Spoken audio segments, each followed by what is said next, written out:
Each May to November, 12 sites throughout Fairfax County spring to life with the activity of an open-air market. These bustling marketplaces draw thousands of Fairfax County residents with a feast for the senses. Market attendees love the vibrant colors of fresh-picked fruits and vegetables, along with the fragrant perfume of cut flowers.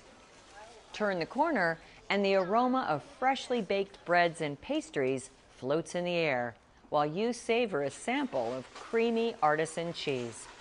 The markets provide a way to connect with a way of life once commonplace for many of our parents and grandparents.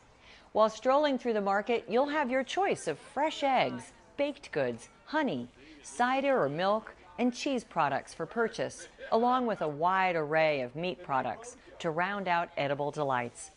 Fairfax County Cooperative Extension Master Gardeners offer plant clinics at most markets. Citizens can bring plant or insect samples for pest identification or disease diagnosis.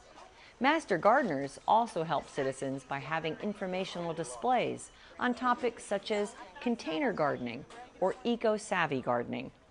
Visit the county's website for locations and times in your neighborhood.